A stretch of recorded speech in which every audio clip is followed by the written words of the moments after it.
Welcome to the Leo. రాష్ట్రంలోనే సంచలనం సృష్టించిన కేసు కోడికత్తి కేసు. మనకు తెలుసు, గత ఎన్నికలకు ముందు జగన్మోహన్ రెడ్డి మీద వైజాగ్ ఎయిర్పోర్ట్లో దాడి జరిగింది. అయితే ఆ కేసు నాటి నుంచి నేటికి కూడా తేలలేదు, దాని విచారణలు జరుగుతూనే ఉన్నాయి. అయితే తాజాగా ఈ కోడికత్తి కేసుకు సంబంధించి కోడికత్తి శ్రీను తరపున వాదిస్తున్నటువంటి లాయర్ సలీం ఎవరైతే ఉన్నారో ఆయన కనపడటం లేదు, ఆయన మిస్ అయ్యాడనే వార్త ఇప్పుడు రాష్ట్ర వ్యాప్తంగా కూడా ప్రకంపనలు పుట్టిస్తుంది. ఎందుకంటే ఈ కోడికత్తి అనే కేసు వేరే ఎవరి మీద ఉన్న కేసు కాదు, స్వయాన రాష్ట్ర ముఖ్యమంత్రి అయినటువంటి జగన్మోహన్ రెడ్డి మీద ఉన్న కేసు. సో ఆయన మీద హత్యాయత్నం జరిగిందనేదే ప్రధాన ఆరోపణ. దీనికి సంబంధించి గత 5 ఏళ్లుగా కేసు నడుస్తుంది. పైగా దీని దర్యాప్తు అంతా కూడా ఆ జాతీయ దర్యాప్తు సంస్థ అయినటువంటి ఎన్ఐఏ ఆధ్వర్యంలో జరుగుతుంది. కేసు కూడా దాదాపుగా కొలిక్కొచ్చినట్టుగా ఆ ఎన్ఐఏ కూడా చాలా స్పష్టంగా చెప్పింది, ఇందులో ఎటువంటి కుట్రకోణం లేదని చెప్పడం జరిగింది. సో దీనిలో మొదటి నుంచి కూడా బలంగా వాదనలు వినిపిస్తున్నటువంటి లాయరు సలీము కోడికత్తి సీను తరపున తీవ్రమైన పోరాటం చేస్తున్నాడు. ఎట్టి పరిస్థితుల్లో కోడికత్తి సీనును బయటకు రావాలని చెప్పి ఆయన ప్రతిసారి ప్రయత్నం చేస్తూనే ఉన్నాడు. సో ఇటీవల కూడా కొన్ని సంచలన వ్యాఖ్యలు చేయడం జరిగింది. జగన్మోహన్ రెడ్డే కావాలని కోడికత్తి సీను రాకూడదని, ఆయన కోర్టుకు రావటం లేదని, కోడికత్తి సీను బయటకు వస్తే ఆ సంచలన విషయాలు బయటపడతాయి కాబట్టి వీళ్ళందరూ భయపడుతున్నారని, ఇలా కొన్ని సంచలన వ్యాఖ్యలను అయితే కోడికత్తి సీను తరపు లాయర్ అయినటువంటి సలీం అయితే చేయడం జరిగింది. తాజాగా ఈ నిన్న సాయంత్రం నుంచి కూడా సలీము ఎవరికి అందుబాటులో లేరు, ఇంటికి రాలేదు, పైగా మొబైల్ కూడా స్విచ్ ఆఫ్ చేస్తుందనే వార్త ఇప్పుడు ప్రకంపన సృష్టిస్తుంది. దానికి సంబంధించి సలీం భార్య అలాగే కొడుకు వీరిరువురు కూడా ఆ తాడేపల్లిలో వేరొక లాయర్ వద్దకైతే వెళ్ళడం జరిగింది. తెలిసిన లాయర్ వద్దకైతే వెళ్ళి జరిగిన విషయం మొత్తం కూడా చెప్పడం జరిగింది. బహుశా దీని మీద కంప్లైంట్ కూడా రిజిస్టర్ చేసే అవకాశం ఉంది. ఏది ఏమైనప్పటికీ అత్యంత కీలకమైన క్రియాశీలకమైనటువంటి కేసు కోడికత్తి కేసు కీలక దశలో ఉన్న సమయంలో కోడికత్తి సీను తరపున బలంగా వాదనలు వినిపిస్తూ ఒక రకంగా చెప్పాలంటే కోడికత్తి సీను కాదు, జగన్మోహన్ రెడ్డిని ఢీకొట్టేది లాయర్ సలీమే ఢీకొడుతున్నాడని చెప్పాలి. ఎందుకంటే అంత బలంగా మొదటి నుంచి వాదనలు వినిపిస్తూనే వచ్చాడు. సో కోడికత్తి కేసులో ఎటువంటి ప్రమేయం లేదు, రాజకీయ ప్రమేయం లేదు అన్నారు అంటే కోడికత్తి సీను తరపు లాయరు అంత స్పష్టమైన వాదనలు అయితే నాడు వినిపించడం జరిగింది.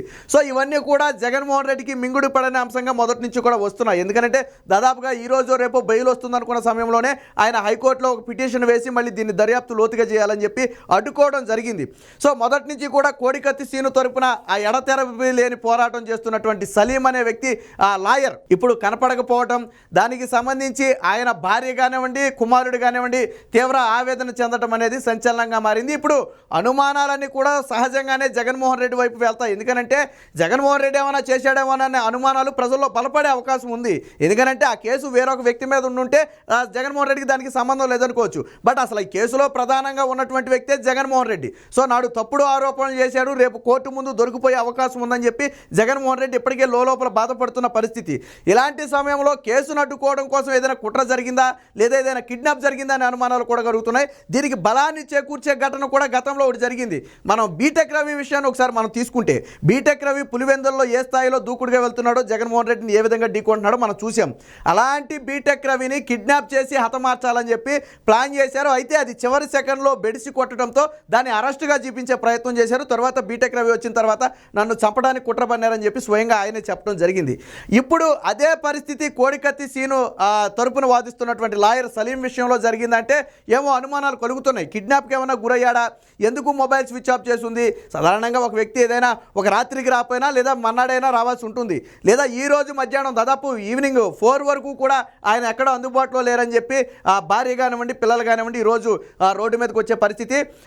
తాడేపల్లిలో వేరొక లాయర్ కోడికత్తి సీనుకి వాదిస్తున్నటువంటి సలీం ఫ్రెండ్ ఎవరైతే ఉన్నారో వేరొక లాయర్ అయితే హైకోర్టు లాయర్ అయితే ఉన్నారో ఆయన వద్దకు వెంటనే వీళ్ళకి ఏం చేయాలో, ఇప్పుడు ఎవరికైనా సరే ఇంట్లో ఒక మనిషి కనపట్లేదు, అందులో ఒక మనిషి కనపట్లేదు అంటే కాళ్ళు చేతులు ఆడవు. సరే వేరొక విషయం అయితే పెద్ద లైట్ తీసుకోవచ్చు. బట్ ఇక్కడేమో కోడికత్తి సీను లాంటి కేసులు వాదించడం ఇప్పటికే గతంలో ఆ భార్య కూడా ఏందో చెబుతుంది, ఏమని గతంలో కూడా అనేక బెదిరింపు కాల్స్ వచ్చాయి, ఆ దృష్ట్యా ఇప్పుడు మాకు భయం వేస్తుందని చెప్పి స్వయాన భార్య కుమారుడు మీడియా ముందుకు వచ్చి మాట్లాడే పరిస్థితి. ఎందుకంటే కోడికత్తి సీను తరపున వాదించే లాయరు ఇందాకే చెప్పా జగన్మోహన్ రెడ్డిని ఢీకొట్టే వ్యక్తి.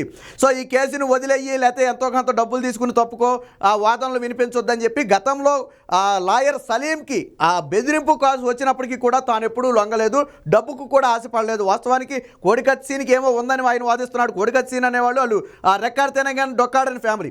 బట్ ఏంటంటే నీతి నిజాయితీకి నిలబడి ఈ రోజు ఆయన విచారణ అయితే చేస్తున్నాడు. అలాగే ఒక దళిత యువకుడికి న్యాయం జరగాలని చెప్పి సలీము తిరగని పోరాటం అయితే చేస్తున్నాడు. ఇలాంటి సమయంలో ఆయనకు అనేక బెదిరింపు కాల్స్ గతంలో కూడా వచ్చాయట. ఈ నేపథ్యంలో ఇప్పుడు వాళ్ళు భయపడుతున్నారు. ఎందుకంటే గతంలోనే హెచ్చరించారు, బెదిరించారు, నువ్వు జాగ్రత్త, నీ ఫ్యామిలీ జాగ్రత్త అని బెదిరించిన నేపథ్యంలో ఇప్పుడు ఆయన కనపడకపోవడం అనేది ఆ కుటుంబానికి అతిపెద్ద విషాదంగా మారింది. అందుకనే వెంటనే వేరొక లాయర్ దగ్గరికి వెళ్ళి అయితే ఆ జరిగిన విషయం మొత్తాన్ని కూడా చెప్పడం జరిగింది. బహుశా వెంటనే దీని మీద కేసు కూడా ఫైల్ చేయొచ్చు. అసలు ఎక్కడికి వెళ్ళారు, నిన్న సాయంత్రం ఎక్కడున్నాడు, ఈ రోజు వరకు ఎందుకు రాలేదనే విషయాలను అయితే ఇన్వెస్టిగేట్ చేయాల్సి ఉంటుంది. పైగా మొబైల్ కూడా స్విచ్ ఆఫ్ చేయడం. ఈ రోజులో మొబైల్ స్విచ్ ఆఫ్ అయిపోయినా కానీ ఎక్కడైనా సరే చాలా ఈజీగా దొరుకుతుంది ఒకవేళ మనం అలా అనుకుంటే. బట్ అసలు పూర్తిగా నిన్న సాయంత్రం నుంచి ఈ రోజు దాదాపు 4 గంటల వరకు కూడా, అంటే దాదాపుగా 24 గంటలు అనుకోవచ్చు మనం. 24 గంటల పాటు ఆయన ఇంటికి రాలేదు, ఆయన మొబైల్ అందుబాటులో లేకపోవడంతో ఈరోజు కుటుంబ సభ్యులందరూ కూడా తీవ్ర ఆవేదన చెందుతున్నారు. గతంలో బెదిరింపు కాల్స్ వచ్చిన నేపథ్యంలో ఇప్పుడు కనపడకపోవడంతో కిడ్నాప్ లాంటిది ఏదైనా జరిగిందా, లేదా లాయర్ని ఏదైనా చేసే ప్రయత్నం చేస్తారా, ఏదైనా హాని తలపెడతారా అనే అనేక అనుమానాలు అయితే ఇప్పుడు లేవనెత్తుతున్నాయి. దీంతో ప్రతిపక్షాలు కూడా దీని మీద అప్పుడే విమర్శలు కూడా మొదలుపెట్టాయి. ఎందుకంటే చెప్పాం కదా, కోడికత్తి కేసు అనేది రాష్ట్రంలోనే అత్యంత సంచలనం సృష్టించిన కేసు. దాన్ని నాడు టీడీపీ మీదకి చంద్రబాబు మీదకి నెట్టాలని చెప్పి జగన్మోహన్ రెడ్డి విశ్వ ప్రయత్నం చేశాడు. బట్ అవన్నీ కూడా పటాపంచలైపోయి ఈ రోజు అసలు అందులో కుట్రకోణమే లేదని చెప్పి తేలటం జరిగింది. ఇలాంటి సమయంలో సలీం గాన కోడికత్తి సీన్ తరపున నిలబడి వాదిస్తే ఖచ్చితంగా బెయిల్ వస్తుందని చెప్పి ఏదైనా కుట్రకు తెగబడ్డారనే బలమైన అనుమానాలు కూడా కలుగుతున్నాయి. దీంతో కుటుంబ సభ్యులైతే తీవ్ర మనోవేదన చెందుతున్నారు. ఏది ఏమైనా వెంటనే పోలీసు అధికారులు తక్షణమే దీని మీద కేసు రిజిస్టర్ చేసి వెంటనే ఎక్కడికి వెళ్ళారనేది ఎంక్వైరీ చేయాలి. ఎందుకంటే అటుపక్క ఉన్న వ్యక్తి ఏమి చిన్న వ్యక్తి కాదు, ఆయన ఒక లాయర్, పైగా ప్రముఖ రాష్ట్రంలోనే సంచలనమైనటువంటి ఒక కేసును వాదిస్తున్న లాయర్. సో ఇలాగా ఒకవేళ న్యాయవాదుల్ని బెదిరించే పరిస్థితి వస్తే జగన్మోహన్ రెడ్డి తరపున వాదించే లాయర్లను కూడా బెదిరించి ఆయన తరపున వాదించకుండా చేయొచ్చు. బట్ ఇలాంటి సంస్కృతి అనేది మంచిది కాదు. ఖచ్చితంగా ఒకవేళ అది జరుగుంటే, అంతేకంటే వాళ్ళ కుటుంబ సభ్యుల ఆందోళన అదే. వేరే ఎవరు చేస్తారు, లాయర్ని ఎవరు ఏం చేయాల్సిన అవసరం ఏముంటుంది? అందులో అతిపెద్ద కేసు వాదిస్తున్నాడు కాబట్టి అనుమానాలన్నీ సహజంగానే ఇటు ఉండటం కామన్గా జరిగే పనే.